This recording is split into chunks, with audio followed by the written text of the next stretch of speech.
Assalamualaikum warahmatullahi wabarakatuh. Alhamdulillah, nahmaduhu wa nasta'inuhu wa nastaghfiruh, wa na'udzu billahi min syururi anfusina wa min sayyiati a'malina. Man yahdihillahu fala mudilla lahu wa man yudlil fala hadiya lahu. Asyhadu an la ilaha illallah wahdahu la syarika lahu wa ashhadu anna Muhammadan abduhu wa rasuluh, amma ba'd. Hadirin dan hadirat yang dirahmati Allah, sebelum saya mula ni, saya nak update tuan-tuan sedikit dengan apa yang berlaku ataupun apa yang sedang akan terjadi di negeri Perlis ni. Kita hari ini sedang menerima tetamu-tetamu daripada Asia Tenggara yang kita sebut Nusantara lah, dalam bahasa yang biasa digunakan Nusa Antara asalnya, yang mana akan bersidang di dalam persidangan yang kita namakan MIN, Majlis Ilmuwan Nusantara, yang membabitkan tokoh-tokoh ilmuwan dan kepimpinan gerakan umat Islam di negara-negara mereka masing-masing. Dan akan ada daripada Indonesia beberapa orang tokoh, akan ada tokoh-tokoh daripada Thailand, daripada Vietnam, daripada Cambodia, daripada negara kita dan sekitarnya.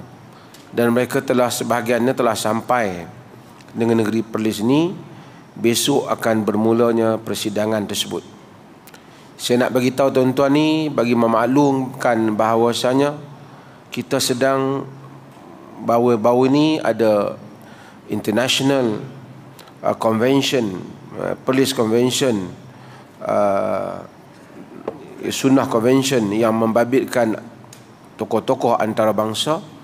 Kali ini kita buat untuk Nusantara, yang mana kita akan berusaha untuk menjadikan Perlis adalah platform di mana ilmuwan dan tokoh-tokoh Nusantara boleh berhimpun di sini dan membincangkan isu-isu dakwah dan bagaimana mereka menangani isu-isu yang ada di negara masing-masing.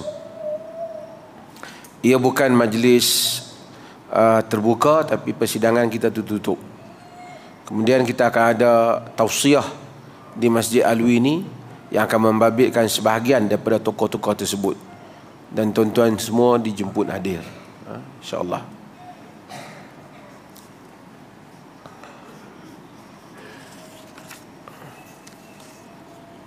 Kita masuk kepada bab yang baru, iaitu hadis yang baru, iaitu hadis majaa fi sujudit tilawati fil mufassal, tentang hadis-hadis ataupun hadis yang membahaskan tentang sujud tilawah. Sujud tilawah ataupun dikenali dengan sujud Al-Quran, iaitu sujud yang kita lakukan apabila kita mendengar ayat-ayat Al-Quran tertentu, yang mana ayat-ayat itu apabila kita dengar, kita dikehendaki untuk sujud, yang kita namakan dengan sujud tilawah. Hadirin yang dirahmati Allah, sebelum saya nak mula tentang sujud tilawah itu, saya nak sebut sedikit tentang fadilat kepada sujud ni. Sujud merupakan perkara yang besar di dalam agama, dan nikmat Allah Azza wa Jal apabila Dia memberikan kurniaan kepada kita untuk kita semua sujud kepadanya. Dan orang-orang yang sujud ini pada di hari akhirat kelak akan ada asarus sujud, kesan sujud dia di akhirat kelak. Hatta mereka yang memasuki atau mereka yang dimasuki ke dalam neraka, dikeluarkan mereka yang mengucap syahadah, dan dicari mereka itu, yakni ya'rifunahum bi athari sujud, dalam hadis yang diriwayatkan oleh Imam Muslim. Dikenali mereka itu, mereka mengenali orang-orang yang nak dikeluarkan neraka itu dengan kesan sujud. Maksud dia pernah sujud. Dia sujud ketika dia di dunia. Dia salat. Dan Nabi SAW menyatakan ta'kulun naru ibna Adam illa atharis sujud. Ta'kulun nari ibni Adam illa atharis sujud. Api neraka membakar anak Adam ni, kecuali yang dia tak bakar pada diri kita ialah kesan sujud. Orang yang na'udzubillah hatta memasuki neraka, na'udzubillah, kesan sujudnya tak terbakar. Na'udzubillah kita. Dan dalam hadis itu juga Nabi tahu, wa harramallah an-nara an ta'kula atharis sujud. Allah mengharamkan neraka daripada membakar kesan sujud. Sujud adalah perkara yang besar dalam hidup kita. Bersyukurlah kepada Allah Jalla wa'ala yang masih lagi memberikan keupayaan untuk kita sujud. Memanglah sebahagian orang apabila dah dewasa, tua, bukan dewasa, tua dan sakit, mungkin ada yang dah tak boleh sujud. Tak apalah, Allah Maha Pemaaf di atas apa yang berlaku pada hamba. Tapi masa dia sihat, dia muda, sepatutnya dia tak terlepas daripada sujud. Dan kita pun kalau boleh kita doa pada Allah supaya dia tetap merezekikan kita sujud sehingga ke akhir hayat kita. Tak apalah yang sakit, Allah maafkan. Nabi Al-Quran bila menceritakan tentang orang-orang yang bersama dengan Nabi SAW, Quran kata apa? Muhammadun Rasulullah walladzina Muhammadun Rasulullah walladzina ma'ahu asyidda'u 'alal kuffar ruhama'u bainahum tarahum ruk'an sujjadan yabtaghuna fadlan min rabbihim wa ridwana min Allahi wa ridwana simahum fi wujuhihim min athari sujud. Muhammad Rasulullah walladzina ma'ahu, dan orang-orang yang bersama dengan Muhammad,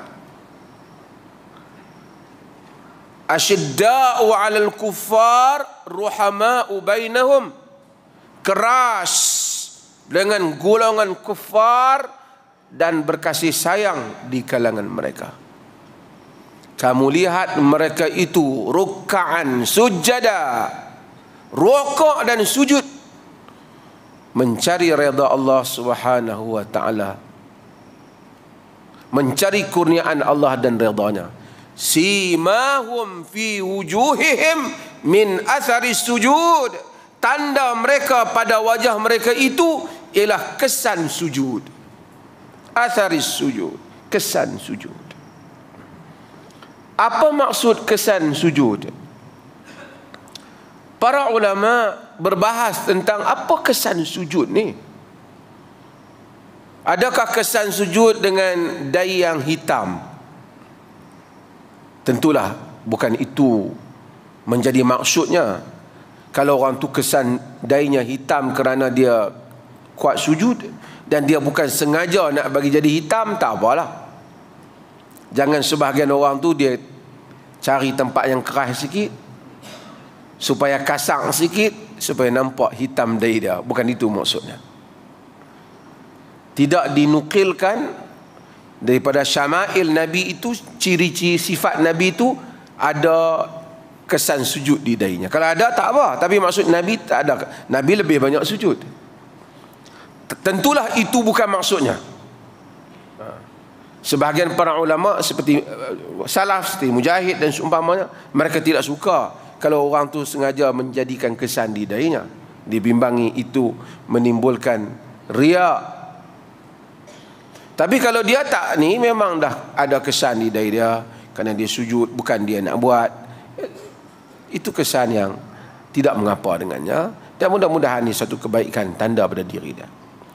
Kesan sujud yang disepakati oleh para ulama ialah wajahnya itu ada cahaya sujud, dilihat di akhirat ataupun hatta di dunia ini.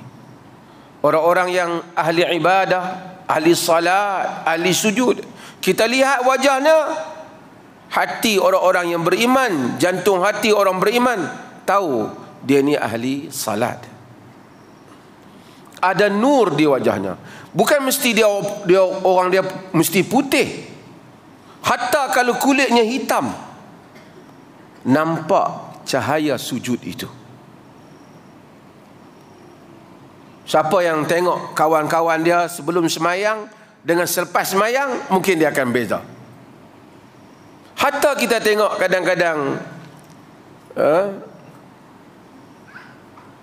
ahli-ahli agama lain, walaupun dia pakai baju agama dia, tapi bila kita tengok di wajah dia tu, kita rasa kesugulan dan kita rasa serabut. Walaupun dia tu ada handsome juga, tapi serabut. Kita tak tahu macam mana nak cerita tu. Tapi bila kita tengok wajah orang yang saleh,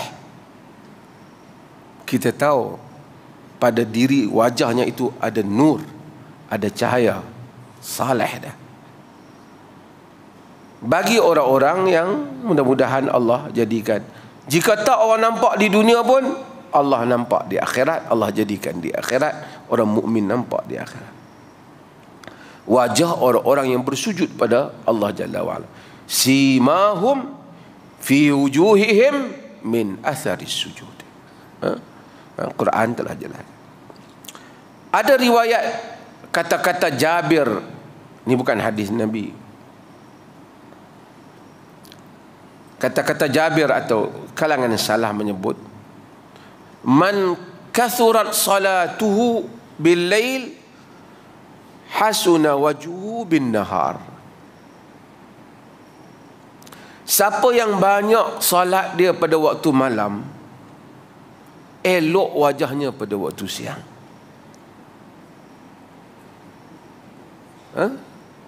Allah bagi elok wajah dia. Salah satu sebab wajah itu elok ialah kerana banyak salat pada waktu malam, banyak sujud pada Allah waktu malam, banyak zikir dia pada waktu malam, banyak doa. Tatajafa junubuhum anil madaji'i yad'una rabbahum khaufan wa tama'a.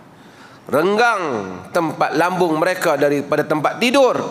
Kenapa? Yad'una rabbahum khaufan wa tama'a. Doa pada Tuhan mereka dalam keadaan takut dan tamak kepada kurniaan Allah. Orang tidur lagi, dia bangun dah sejam sebelum subuh, 2 jam lagi sebelum subuh lagi bagus. Untuk apa? Bukan nak pergi tengok bola, bukan nak pergi cek WhatsApp, bukan nak pergi tengok mesej orang, handphone, tapi untuk sujud. Siapa yang bangun-bangun kerja dia duk pergi cek handphone dulu, dia solat pun dia tak hilang sebahagian nikmat dia. Sebab dia tak bangun kerana Allah, dia bangun kerana nak cek handphone. Bangun, berwudu, takbir, salat, sujud kepada Allah Jalla wa'ala. Nikmat yang tidak dapat memahaminya melainkan orang yang mengamalkannya.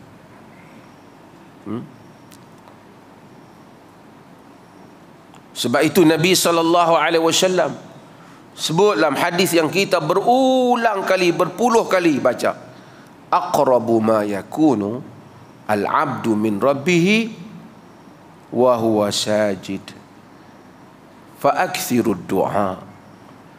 Paling dekat hamba dengan Tuhannya ialah masa dia sujud. Dalam keadaan dia sujud, maka banyakkanlah doa. Nikmat siang mungkin ramai orang kacau kita. Satgi orang tu telefon, satgi kerja tu mai, Kan? Siang ni sabhan tawila, Quran kata. Inna laka fin nahari sabhan tawila. Bila dalam surah Al-Muzammil, bila Allah suruh Nabi qumil laila illa qalila, bangun malam. Tapi siang sibuk, malam tak sibuk. Malam boleh sujud lama, boleh mengadu lama, boleh berbicara lama dengan Allah Jalla wa'ala, merintih segala masalah yang dihadapi oleh kita. Tidak akan kecewa dan tidak akan merasa bersendirian orang-orang yang membanyakkan sujudnya pada Allah Jalla wa'ala. Itu adalah ubat bagi, tidak ada ubat yang lebih baik dalam hidup ini, dunia dan akhirat, melebihi sujud kepada Allah. Bersyukurlah apabila kita masih lagi boleh sujud, dan nikmatilah nikmat sujud itu. Abu Umamah, dia apabila jumpa Nabi, bertanya Nabi supaya Nabi bagi tahu dia apa amalan. Nabi pesan kat dia supaya dia banyakkan puasa. Dia kata dia dah buat dah. Dia tanya Nabi lagi, murni bi amrin antafi'u bih. Suruh, perintahlah aku ya Rasulullah dengan satu perkara yang aku dapat manfaat daripadanya. Kata Nabi, i'lam annaka la tasjudu lillahi sajdatan illa rafa'aka Allahu biha darajah. Ketahuilah, Nabi kata, engkau tak sujud kepada Allah dengan satu sujud, melainkan Allah angkat dengan sujud itu satu kedudukan. Kita ni mungkin fikir kedudukan ni naik pangkat di pejabat kot, ataupun orang lantik jadi AJK. Tak. Kedudukan yang ada di kalangan hamba-hamba Allah ni, yang berjuta, berbilion ini, mungkin lebih ni, ada ranking di sisi Allah. Kita semua ni nak tahu kedudukan tu bila kita balik pada Allah nanti. Hatta di dunia ini nanti, di dunia yang kita hidup ni pun berbeza antara orang-orang yang menjadi awliya Allah, wali-wali Allah. Bukan wali Allah tu duduk pergi, abang akulah wali Allah, bukan. Orang yang Allah sayang, yang mustajab doanya, yang Allah buka padanya apa yang tak dibuka pada orang lain, yang Allah lapangkan dadanya, Allah angkat kedudukannya. Kita tak tahu. Allah kata, Nabi kata, engkau innaka la tasjudu lillahi sajdatan illa rafa'aka Allahu biha darajah. Engkau tak sujud kepada Allah satu sujud, melainkan Allah mengangkatnya dengannya satu darajah. Wa hatta anka biha khati'atan, dan Allah memadamkan dengan sebabnya satu kesalahan. Nikmat sujud, supaya kita dapat menikmati sujud yang kita sujud pada Allah Jalla wa'ala di dalam salat kita. Hadirin yang dirahmati Allah, saya nak sebut hal ni supaya kita faham bab-bab fiqh ni, hukum hakam syara', do and don'ts.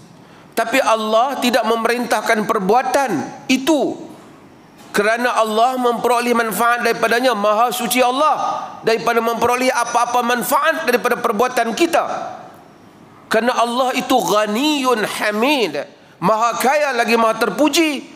Sebaliknya kitalah yang mendapat manfaat daripada apa yang kita lakukan. Nabi SAW menghadapi gelombang dalam hidupnya disebabkan cabaran dakwah yang dia bawa.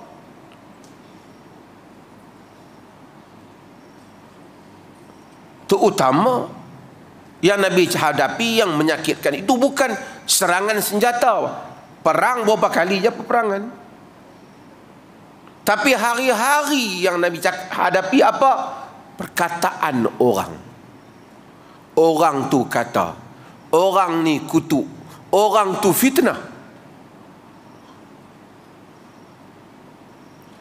Sebahagian orang tak tahan dengan orang kata. Itu yang ada sampai nak gantung diri. Ada yang murung. Ada yang dah ketakutan kerana netizen telah kutuk dia. Hidup dia dengan handphone dia saja. Al-Quran kata bakat Nabi, walaqad na'lamu annaka yadhiqu sadruka bima yaqulun.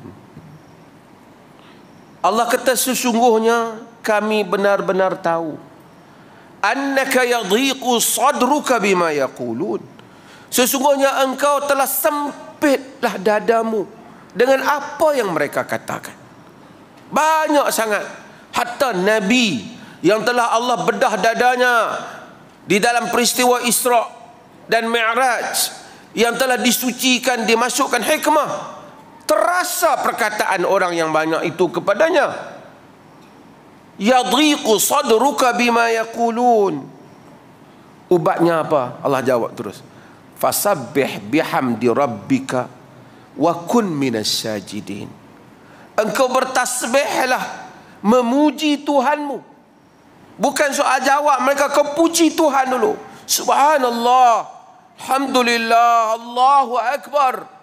Kau dengan Allah dulu, sebelum nak bagi perkataan kau didengari oleh orang, jawapan-jawapan kau, dengarkan dulu tasbihmu kepada Tuhanmu.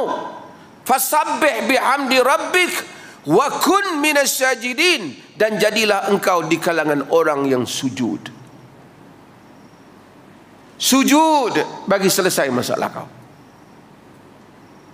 Sebab tu orang yang tambah Nabi gelombang yang besar itu dihadapi dengan tasbih dan sujud. Besar mana sangat masalah kita di dunia ini, orang-orang biasa ni. Masalah anak, cucu, suami, sikit-sikit masalah harta itu dan ini. Jiran kata, orang tu kutuk. Fasabbih bihamdi rabbika wa kun minasyajidin. Tasbih, puji Tuhan, dan masuklah di kalangan orang yang sujud. Sujud pada Allah, salat sujud, bangun malam sujud, mengadu padanya, minta padanya. Dia tidak akan meninggalkan orang-orang yang sujud. Pergi ke pakar motivasi, dia pun tak selesai masalah dia sebelum nak bagi tahu masalah kita. Hatta pergi ke siapa-siapa pun, tapi mengadulah kepada Tuhan di dalam sujud. Itu nikmat dan makna sujud. Sebab itu kita bersyukur apabila kita jadi orang-orang yang masih boleh bersujud. Hatta orang yang sakit, kalau dia masih boleh bersujud, dia wajib bersujud. Usaha supaya boleh sujud. Yalah, kalau dia tak mampu, tak apalah. Jangan rasa sikit lenguh-lenguh tak nak duduk tak kursi dah. Tak boleh lah. Tadi dia orang cerita, kata sebahagian jemaah ni mari berjalan boleh, sembang masih berdiri boleh, tapi bila masuk kat saf terus duduk. Tak sah salat dia. Sekiranya dia boleh berdiri, dia terus duduk. Kerana jika kita mampu berdiri, berdiri dulu. Bila dah tak mampu, baru kita duduk. Bukan terus-terus mari tadi berjalan, berhenti boleh, sembang boleh zat, masuk masjid tak kursi terus duduk. Tak sah salat. Pasal dia mampu. Kalau dia solat bagi solat sunat sah. Tapi solat fardu tidak sah. Okey. Kita nak bicara tentang sujud tilawah. Kita ada sujud dalam apa? Salat. Ada sujud syukur, nanti kita akan bincangkan. Ni kita bincang tentang sujudul Quran. Sujud Quran. Sujud tilawah. Sujud yang mana apabila kita mendengar ayat-ayat tertentu dalam Quran, lebih kurang 16 tempat, yang mana kita bila dengar ayat ni, kita apabila kita mendengar ayat ini, membaca ayat ni atau mendengar, kita sujud. Ataupun kita terdengar juga disunatkan sujud. Dia beza. Bahasa Melayu ni semua dengar. Aku dengar. Hang dengar ke aku cakap tadi? Arab lain. Istima' yakni dia memang nak dengar. Sama' dia mendengar. Dia tak mau dengar, tapi dia dengar. Tapi istima' antara hear and listen. Kan? You hear me? Dengar lah, kan? Listen to me. Kan? Maksud beri perhatian, dengarkan aku. Okey. Balik pada tadi sujud. Nabi SAW sebut dalam hadis yang diriwayatkan oleh Imam Muslim, "Idza qara'a ibnu Adam as-sajdata fasajad, i'tazala asy-syaitanu yabki yaqul ya wailah." Dalam sebagian riwayat, ya waili. Umir ibnu Adam bisujud fasajada falahul jannah wa umirtu bisujud fa abaitu faliyan nar. Nabi kata apabila anak Adam baca sajdah, baca ayat yang sajdah dalam Quran tu, lalu ayat tu dapat ayat sajdah tu, fasajad, kemudian dia sujud, i'tazala syaitan, syaitan lari, yabki, menangis. Kita beriman walaupun kita tak nampak, kita beriman. Nabi bagi tahu. Dan dia kata ya wailah, ya waili, aduh celaka aku. Umir ibnu Adam bisujud fasajada falahul jannah. Anak Adam diperintahkan sujud, dia dapat syurga. Wa umirtu bisujud fa abaitu faliyan nar. Diperintahkan aku untuk sujud, aku enggan, bagi aku ini neraka. Jadi bila kita sujud, syaitan kecewa, dia gagal, dan kita tak sama dengan dia. Apabila kita lalu ayat-ayat sajdah, macam surah Sajdah, surah, nanti kita akan sebut senarai surah-surah yang mana disunatkan kita sujud, dalam surah Al-A'raf, dalam surah Al-Hajj, dalam surah Ar-Ra'd, dan surah An-Nahl, dan surah Maryam, banyak lagi lebih kurang tempat. Surah-surah ini yang mana kita apabila baca, kita sujud, kita mendapat pahala yang besar. Cuma para ulama bincang, kalau kita baca ayat-ayat ni, kita wajib sujud ke? Sangat digalakkan sujud. Okay, dua mazhab dalam masalah ni sekurang-kurangnya. Ada ulama khilaf dalam masalah ni. Pendapat yang pertama, dia menyatakan wajib sujud. Ini pendapat yang pertama. Pendapat siapa yang pertama ni? Ialah pendapat mazhab Abu Hanifah. Dalam mazhab Hanafi, Abu Hanifah dan juga ashab Abu Hanifah, tokoh-tokoh mazhab Abu Hanifah, wajib. Dengar ayat ni, kalau kita tak sujud, kita berdosa. Alasan mereka, fama lahum la yu'minun wa idza quri'a al-Quran la yasjudun. Pasal apa mereka tak beriman? Bila dibaca ayat Quran, mereka tak sujud. Dia kata Allah cerca orang yang tak sujud bila baca Quran. Wajib. Ini pendapat yang pertama. Pendapat ni disokong juga oleh Ibn Taymiyah rahimahullah ta'ala. Pendapat yang kedua, berdasarkan riwayat nanti kita akan baca Sayyidina Umar dan seumpamanya, menyatakan dia tidak wajib, tapi dia sunat yang sangat dituntut. Inilah pendapat majoriti para ulama. Pendapat mazhab Imam Malik, pendapat Imam Syafi'i, pendapat kepada Imam Ahmad juga, yang berpendapat ini. Jadi dia tak wajib sujud. Jadi walaupun tak wajib, tapi sangat dituntut untuk kita sujud.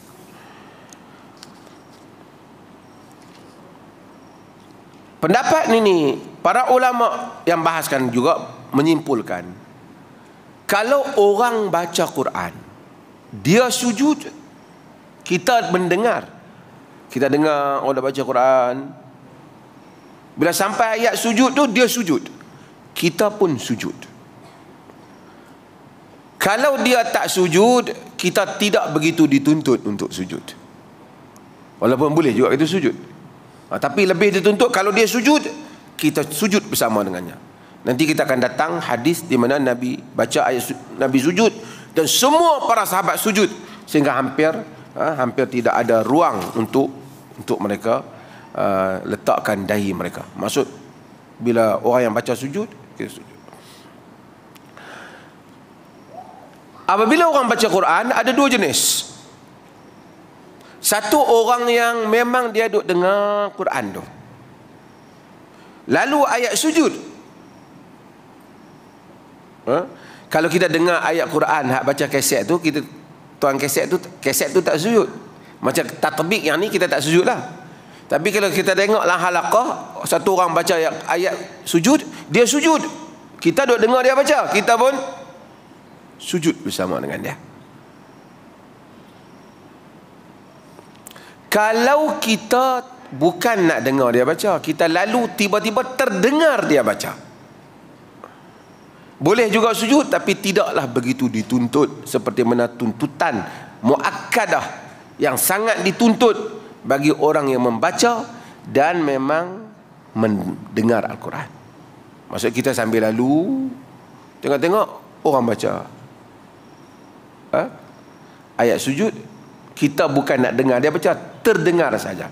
Tidak dituntut seperti mana orang yang mana asal memang dia nak mendengar.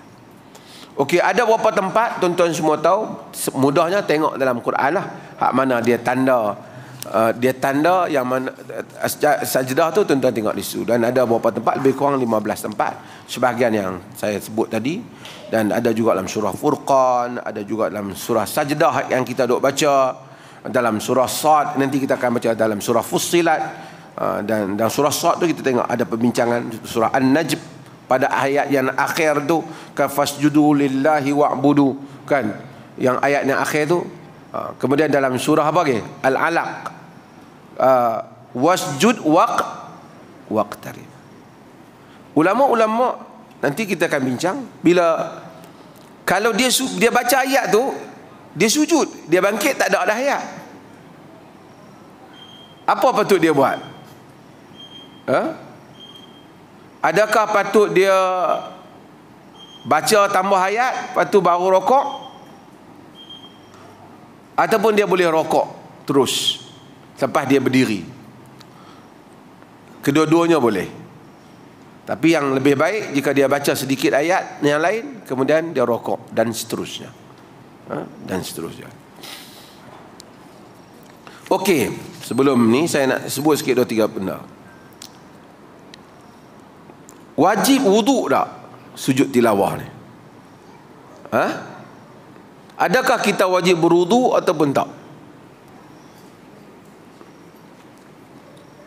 Wajib menghadap kiblat, wajib bila nak sembahyang ni wuduk, menghadap kiblat, menutup aurat. Kalau kita duk dengar orang baca tu, tak ada wuduk, tak ambil wuduk, duk dengar, kita hafal, duk dengar, kemudian sampai ayat sujud, boleh kita sujud ataupun tidak, sedangkan kita tidak berwuduk?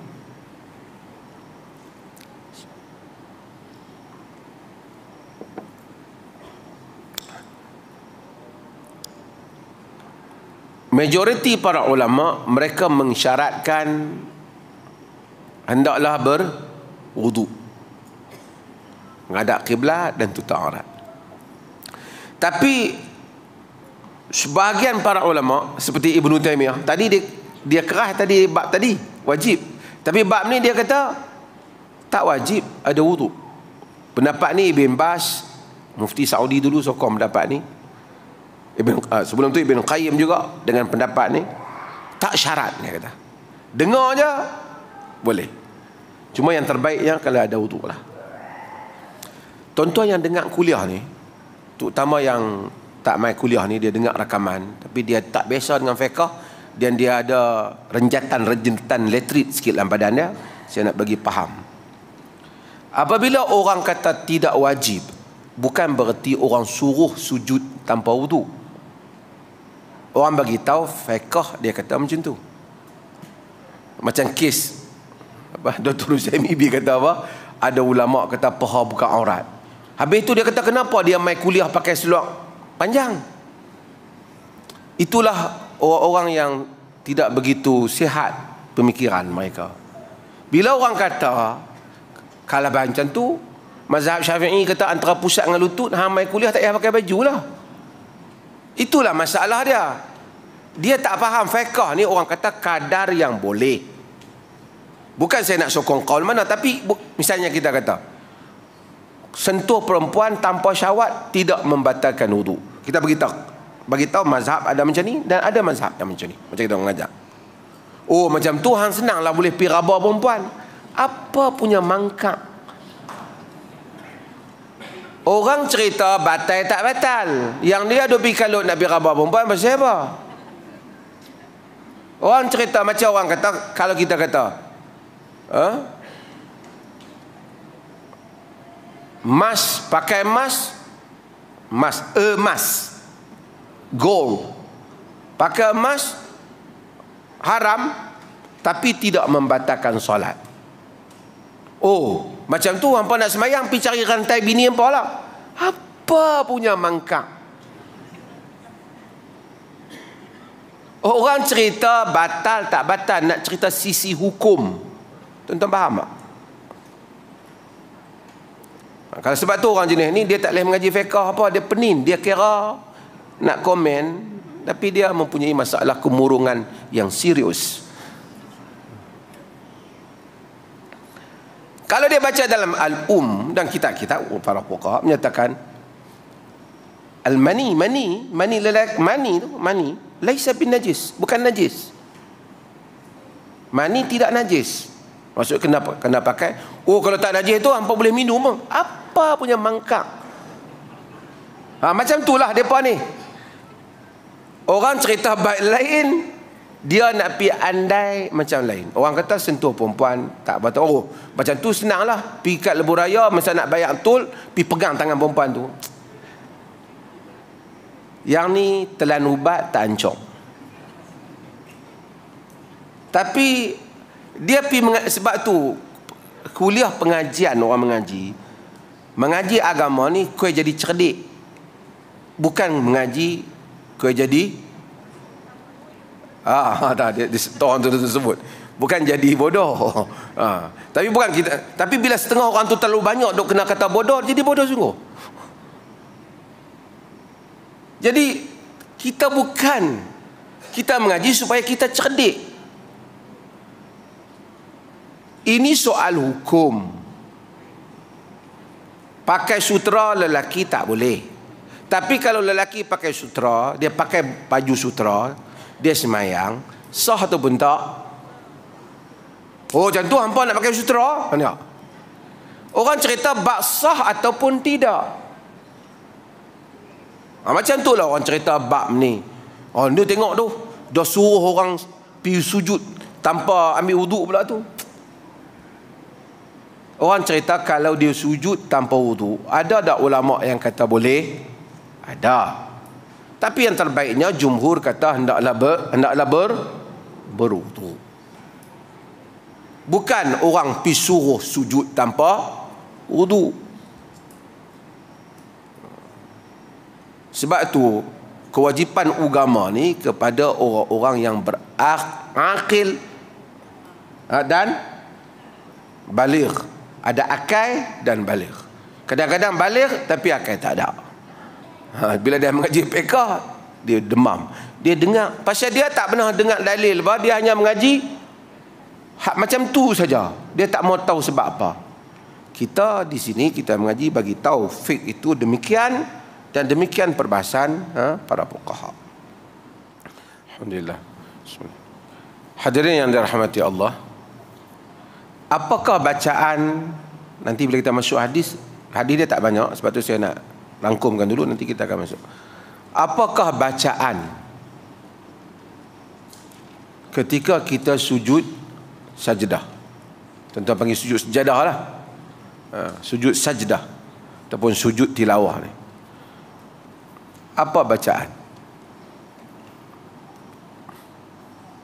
Seseorang dia boleh membaca dengan apa-apa bacaan yang dibaca semasa sujud.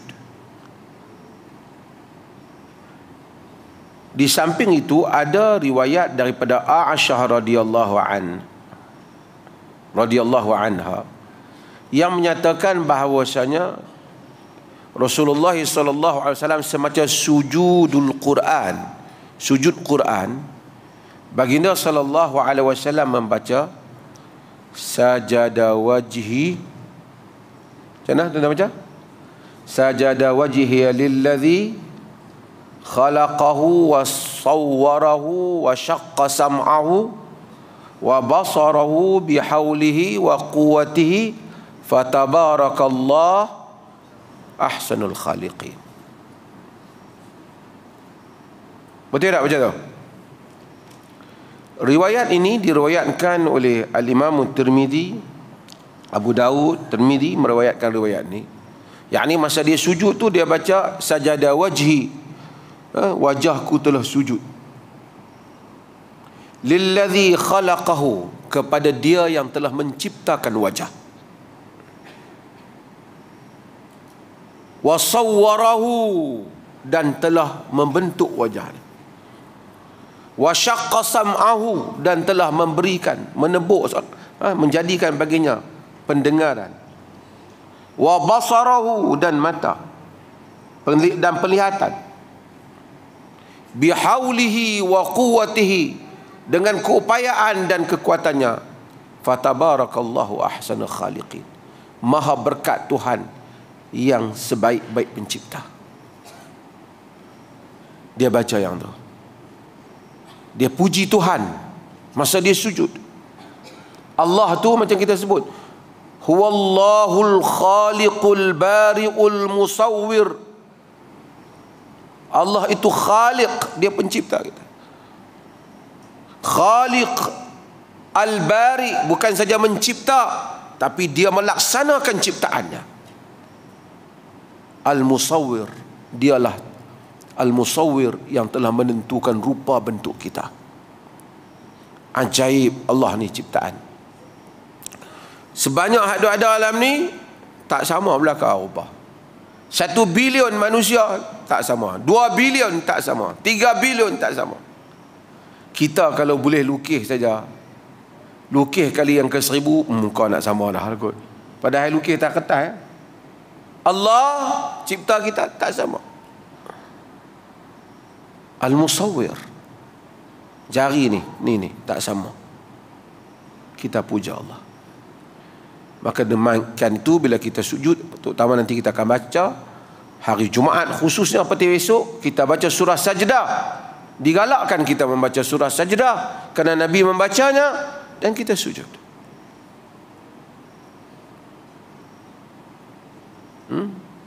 Bukan kita kerana nak sujud, digalakkan baca surah Sajdah. Dalam surah Sajdah itu ada ayat yang mana kita disunatkan ataupun digalakkan ataupun diwajibkan dalam mazhab Hanafi tadi sujud. Mari kita sujud. Hadirin yang dirahmati Allah, kita akan baca hadis ni insya-Allah pada minggu depan, tapi saya nak mukaddimah tentang sujud tilawah ni, nak bagi faham dulu baru kita baca. Kenapa? Macam kita beritahu, sujud sekali je nak sujud. Sujud tilawah ni ataupun sujud sajdah ni, kita sujud sahwu tu berapa kali? 2. Yang ni sekali kita sujud.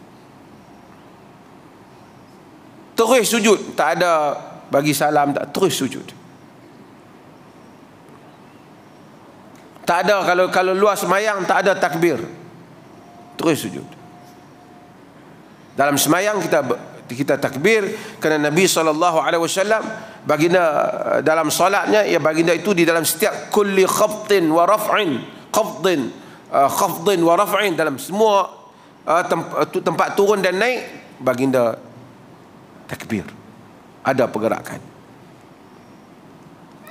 Saya nak sebut satu lagi hal apa? Hal yang selalu saya sebut, iaitu salat, ibadat ini mesti follow apa? Ikut apa? Dalil. Sebab ibadat ni bukan soal sagi orang masjid kata apa pula, bukan. Ibadat ni soal siapa yang nak menerima. Allah Jalla wa Ala, Dia Maha Penerima. Kalau orang lain semua kata salah, di sisi Allah betul, Allah terima. Dan Allah mahu daripada kita ketaatan itu bukan saja taat kepadanya, bukan saja memperlihatkan kita sujud kepadanya, kita beribadah padanya, tapi kita beribadah kepadanya seperti yang dia mahu. Itu tanda patuh. Macam kita lah, saya dulu selalu buat contoh beribu kali. Kita minta satu orang tolong buat rumah untuk kita. Dia buat rumah yang elok pada mata dia. Kita tengok, awak buat 4 bilik. Aku minta suruh buat 5 bilik. 4 bilik pun tak apa, tapi besar yang saya buat ni. Aku anak 3 dia, tamu 1 dia. Tak apalah, bagi tamu share. Dia punya akal sendiri. Lepas tu kita dah bincang, kita nak buat rumah macam ni, dapur belah ni. Kita tengok dia buat lain. Pasal apa hang buat dapur di belah sini? Saya suka dapur belah ni. Suka hang buat rumah, hang lah ni rumah aku. Dah tak apalah, saya suka yang ni, yang penting saya buat. Macam tu juga cat. Kita minta dia cat putih, dia pergi cat kuning apa semua. Kita apa rumah aku jadi macam ni? Saya suka cat ni. Suka cat hang buat rumah. Ni rumah aku. Allah Jalla wa Ala, Dia bukan saja memerintahkan kita supaya sujud padanya. Dia memerintahkan kita supaya sujud padanya, ibadah padanya menurut cara yang Dia mahu, bukan menurut cara yang kita mahu. Maka dengan itu kita tidak boleh melakukan mengada-adakan di dalam ibadah. 2-3 hari ini ada geng-geng yang duk bincang pasal Islam liberal. Semalam saya sebut sama juga dalam podcast dengan Ustaz Ahmad. Ustaz Ahmad berada. Islam liberal, salah sebab mereka jadi liberal tu kerana mengada-adakan. Di Malaysia ni pengikut Ibn Tomat ni, hak mengaku asal wajah ni. Berapa ni pengikut Ibn Tomat? Ibn Tumart.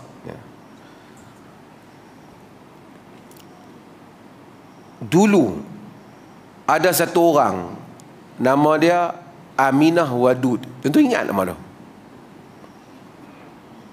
Aminah Wadud ni, saya dah sebut, Aminah Wadud ni, dia ni PhD tafsir Universiti Cairo dan PhD falsafah Universiti Al-Azhar. Lebih daripada ustazah. Boleh cakap Arab. Dia main satu idea, kerana nak menjadikan Islam ni tak nampak ada discrimination, ada penindasan kepada Islam, discriminate perempuan. Dia tak nak. Islam, dia nak tunjuk kononnya pada barat bahawasanya Islam ini sama, lelaki dan perempuan, Islam layan sama. So untuk membuktikan hal itu, dia buat apa? Dia jadi imam semayang Jumaat tahun 2005. Aminah Wadud, dia buat semayang Jumaat dan dia jadi imam. Dan adalah nak kata mangkang ke apa tak tahulah, tapi ada lah yang ikut dia. Hak laki-laki yang ikut dia, dia tu imam, di belakang ada lelaki. Sembahyang Jumaat, dia lah baca khutbah.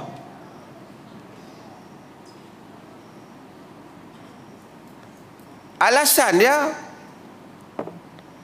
mana ada Nabi larang. Dan kemudian dia berhujah dengan hadis yang diriwayatkan oleh Abu Dawud, riwayatkan juga oleh Ibnu Khuzaimah,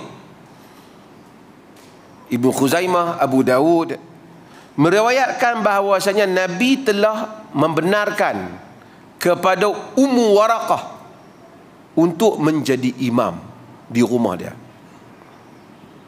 Wa amaraha an ta'umma ahla dariha. Nabi memerintahkan dia untuk menjadi imam bagi orang di rumah dia. Ummu Waraqah ni perempuan lah. Dan bagi Ummu Waraqah ni seorang muazzin, tukang azan lelaki yang syaikhan kabira, syaikh, orang lelaki tua.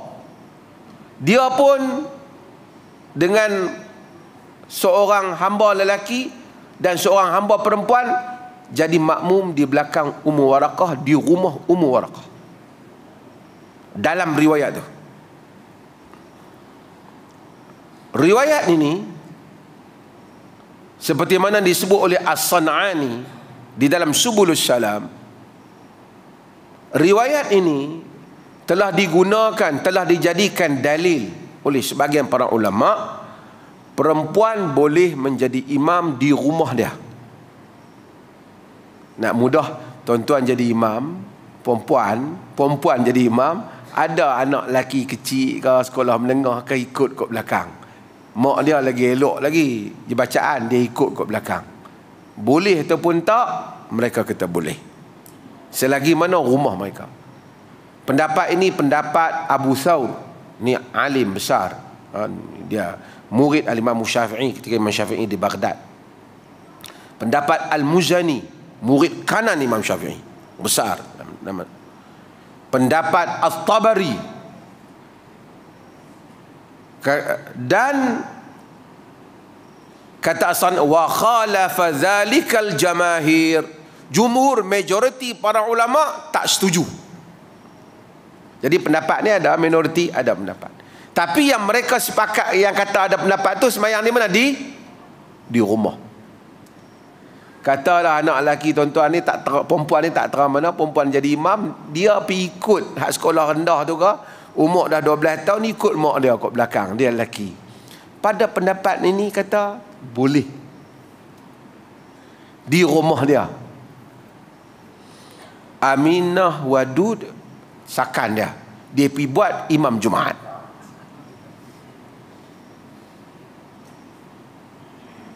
Dia buat imam Jumaat. Ada orang yang ikut dia. Dia kata bukan Nabi, ada hadis tu dia kata. Dia pergi kias. Dia kias. Dia kata bukan ada Nabi larang. Kalau nak buat kaedah Nabi tak larang, ibadat ni kalau yang hampa duk kalut apa ada Nabi larang. Aminah Wadud betul pasal apa Aminah Wadud salah? Sebab Nabi tak pernah pun bagi mana-mana wanita jadi imam Jumaat. Nabi wafat, isteri Nabi Aisyah, Nabi wafat, isteri Nabi Ummu Salamah, Nabi wafat, isteri-isteri Nabi dan sahabat yang lebih alim mengetahui agama. Tak pernah pun mereka ni dihormati, disanjung oleh para sahabat, dinamakan dengan Ummul Mukminin, ibu orang, Ummahatul Mukminin, ibu-ibu orang beriman. Tak pernah mereka dilantik menjadi imam sembahyang Jumaat. Tak pernah dipahami oleh Nabi, tak pernah dipahami oleh para sahabat yang mengikuti Nabi. Macam mana Aminah Wadud faham macam tu? Tapi kalau Aminah Wadud guna kaedah pengikut Ibn Tomat kat Malaysia ni, apa salahnya? Dia nak bagi orang hormat kat agama, dia duduk di barat. Adakah Nabi larang? Bukan dia pergi berjoget, dia semayang. Perempuan berucap di depan boleh, ahli parlimen pun ada, menteri perempuan pun ada. Salahkah perempuan nak jadi imam yang Jumaat? Buat baik bukan buat tak baik. Kalau nak pakai kaedah bid'ah hasanah tu rosak. Pasal apa tak boleh? Pasal Nabi tak pernah buat. Memang ada hadis la ta'ummal mar'a la ta'umma imra'atu rajula. Wanita tak boleh jadi imam lelaki. Tapi hadis tu riwayat Ibnu Majah, kita baca dalam Bulughul Maram nanti kita akan jumpa, wahin dhaif. Hadis tu dhaif, larangan tu dhaif. Jadi tak ada larangan yang sahih. Tak ada larangan sahih boleh Sebab tu kita kata jangan mereka dalam ibadat. Kalau nak bagi reka, boleh reka banyak. Bila mai tak Aminah Wadud, dia pun tak puas hati pula. Apa punya teruk perempuan jadi imam. Oh, dia pun tak kata tak apa jadi imam, bukan dia berjoget. Pasal apa tak boleh? Pasal apa bantah? Mana ada macam tu? Pasal apa mana ada? Tak ada pun kira bid'ah hasanah lah. Oh, dia pun tak mau juga. Jawapannya tak ada. Kerana itu bukan cara ibadat Jumaat Nabi Muhammad sallallahu alaihi wasallam. Man ahdatha fi amrina hadha ma laysa minhu fahuwa rad. Siapa yang mengada-ngadakan dalam urusan kami ini benda yang tak dah masuk daripadanya, dia ditolak. Itu saya. Kalau tidak, hampa bolehkan untuk diri hampa, hampa tak bolehkan untuk diri orang lain. Wallahu a'lam. Saya lajak. Ada satu soalan tadi. Ada mana Haji Ashran mana? Dia punting saya tak jawab soalan lah. Ada. Dia suruh tanya, dia tanya tadi inhaler boleh guna tak? Untuk apa? Puasa, batal puasa ke tak? Kita jawab dah dulu tapi tak apa saya ulang.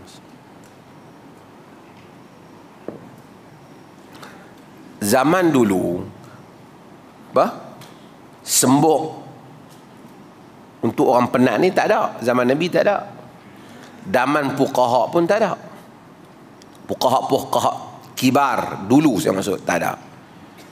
Fuqaha zaman lah mungkin mereka jumpa lah. Benda ni benda moden. Salah satu cara bagi orang penat ni, dia spray yang tu dalam mulut dia, lega, dapat balik pernafasan dia. Tapi dia kena spray kot dalam, bukan spray kot luar. Pasal ada perempuan tu seorang, doktor kata guna spray ni, dia duk spray tak baik. Dia pergi kat doktor, saya duk buat kali, berpuluh kali tak baik. Oh, dia kata doktor cakap benda tak betul. Dia kata kalau doktor, dia kata akan lega daripada penat dia. Dia cuba tak jadi. Jadi doktor kata minta maaf lah. Boleh tak tunjuk macam mana cara awak guna? Dia pun tunjuk. Dia orang spray tu bila dia penat, dia spray kat luar. Memang tak baik lah. Tu pun satu macam mangkak jugalah. Kan? Lain orang suruh, lain kali tanya betul-betul macam mana cara nak buat. Okey. Oleh kerana benda ni tak ada, benda ni baru, tapi dia sesuatu benda yang disembur ke dalam kerengkung. Maka ulama-ulama bahas benda ni terbahagi pada dua pendapat. Pendapat yang pertama, kerana dia tengok benda ni semburan, ada pendapat kata batal. Pendapat yang pertama, sebab dia kata semua sesuatu masuk ke dalam rongga. Tetapi bila ulama-ulama bersidang lain, para ulama fuqaha bersidang, sebahagian mereka panggil orang yang terlibat, ahli, saintis, doktor, pakar dalam bab ni, saya bentangkan apa benda yang berspray ni, benda yang berspray ni. Rupanya bahannya tak lebih daripada bahan-bahan pernafasan kita saja, ya, oksigen dan seumpamanya, yang diadun dan beberapa bahan lagi yang bukan bersifat mengenyangkan, bukan masuk ke dalam perut, sekadar untuk melegakan pernafasan. Lalu sebahagian mereka telah memberikan pendapat, dan pendapat ini menjadi pendapat majoriti di dalam dunia ini, iaitu boleh digunakan untuk oleh orang yang dalam keadaan memerlukan ketika dia berpuasa. Hatta ulama-ulama di Saudi pun, Ibn Utsaimin dan seumpamanya, walaupun mereka kadang-kadang agak ketat, tapi mereka juga melihat hal ini boleh digunakan. Ia tak sama dengan rokok. Sekali lagi yang rokok tak rokok boleh ya? Ia tidak sama dengan rokok. Rokok sesuatu Arab dia panggil rokok ni pun syurbud dukhan, minum asap. Dan kalau kita tengok rokok tu bila dia sedut, ada tak tar nikotin yang masuk ke dalam jantung dia tu, masuk ke dalam, kalau dia sedut kita buat, nampak tak? Dia memang memasukkan sesuatu dalam tubuh dia. Ada orang tak makan sehari tapi kuat kerana merokok. Buka puasa tu merokok terus. Ada. Saya selalu kata kadang kawan-kawan merokok ni kan, kita minta doa supaya dijauhkan api. Dia minta doa, buka puasa, didekatkan dia dengan api.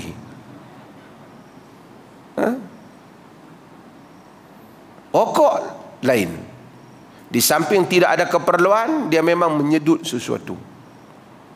Geng perokok kata, kalau rokok tak boleh, bau exhaust kereta pun tak boleh ya? Dia punya akal kan. Tak ada orang duk pergi buh mulut dia kat exhaust kereta tu. Kalau dia sengaja duk pergi bubuh mulut dia kat exhaust kereta tu sampai exhaust kereta tu masuk dalam dada dia, asap tu penuh dengan dada dia, batal lah puasa dia. Sama dengan rokok lah. Tapi tak ada orang, dia satu benda yang tersedut macam kita.